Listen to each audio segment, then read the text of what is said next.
The 20-pound chain weighed this dog down most of his life while he was being abused in dog fights. He and multiple other dogs from this location had to be euthanized because they were too aggressive to be adopted. The dogs had been abandoned, and no one was charged.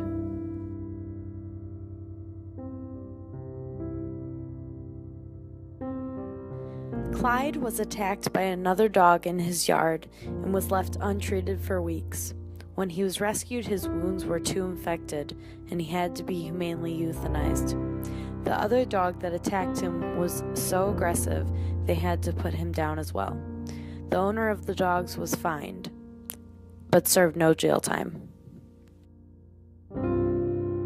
This is one of 19 cats killed over the course of a few months.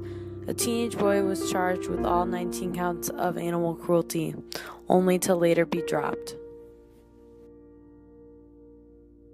This dog was found at a puppy farm, starved to death. She was neglected and left for dead outside.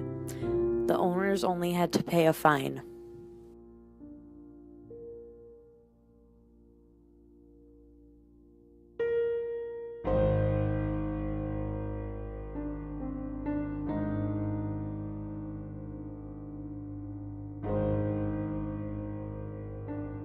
My name is Joannie Toole, and I'm the chief here at Oakland County Animal Control and Pet Adoption Center. And my job is to oversee the budget, oversee employees, oversee the kennel, make sure that the animals have what they need, the employees have what they need, that type of thing. What does working with animals mean to you? It means everything to me. I've started here when I was 18, so I've worked here 29 years. And I stayed here even though a lot of my friends were going to college and whatnot, so I just stayed here and I made it a career, and I just love it. I love animals. I like being their voice. There's a lot of things that I see that I don't like, but we learn to deal with that in our own way, and for me it's rewarding. What are the dangers that animal control officers face, or the hardest part of their job?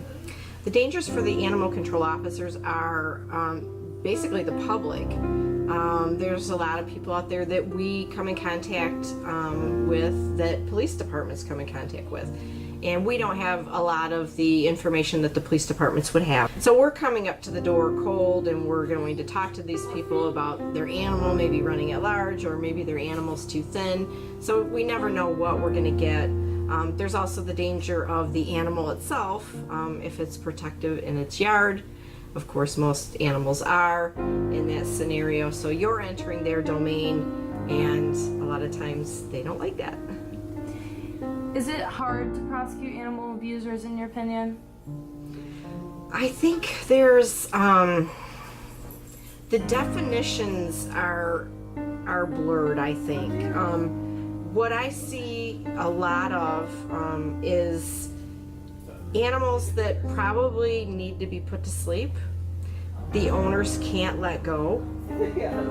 So I see animals that are matted. They're no longer eating very well, so they're very thin.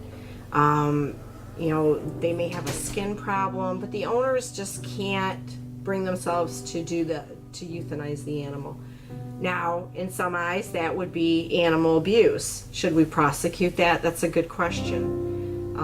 I guess it depends on the severity of it, but I think it kind of is hard to prosecute the animal abusers, especially since you have so much other things going on, murders and drugs and all that, and then you go to a prosecuting attorney and say, they didn't take care of their dog. I mean, it kind of pales, in comparison to what the other things that they do, but I think it's just as important. And I think it's a telltale sign of other things, too, in that person's life, like child abuse or domestic violence. So I think we can gather a lot of information on the way a person treats their animal. What do you think about Logan's Law, and how will it change your job or this place's job? Well, I think it's a wonderful idea. It gives animal shelters a place to go and research before they adopt animals to people, or if they've if they're having problems with a person in their area, they can also research and see that, a lot of people move, they go out of jurisdiction, and you don't get that doesn't follow them, like a police report or, something that they would do to get involved with the police. So I think it's a good idea. I really do.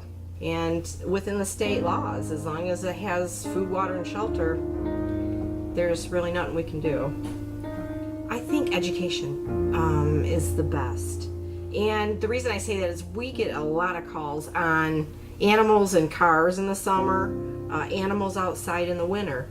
And I think a lot of it has to do with education. And I would love to start a full-blown scale educational program that would go into every school in Oakland County. I think when you start at the young age, I think that's when we can, grab them and mold their minds as to, don't leave the dogs outside. I mean, I know back when I was younger, a lot of people did that. They just tied the dog in the backyard and that's where it stayed. I don't quite get that philosophy.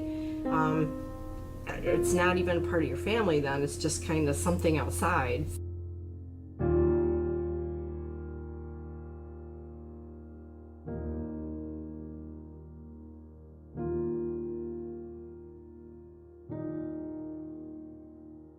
Marley was found as a stray dog. He was young, in a lot of pain, and scared of human contact. His hair became so matted to his skin he could not see, open his mouth, or use his legs properly. With nearly 5 pounds of hair being removed, this 20-pound dog was able to become a cute little Shih Tzu renamed Oreo by his new owner.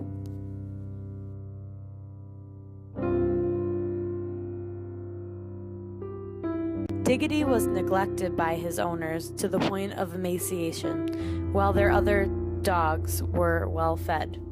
They were allowed to keep the 2 other dogs if they seized Diggity over to the ASPCA and pay a $1,000 fine. Diggity went on to a new loving home to become a companion animal for his new family with an older dog.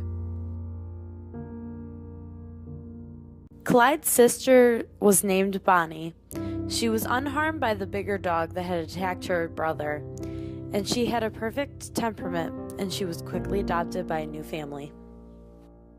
Deuce was on a walk with his owner when they were attacked by a neighbor.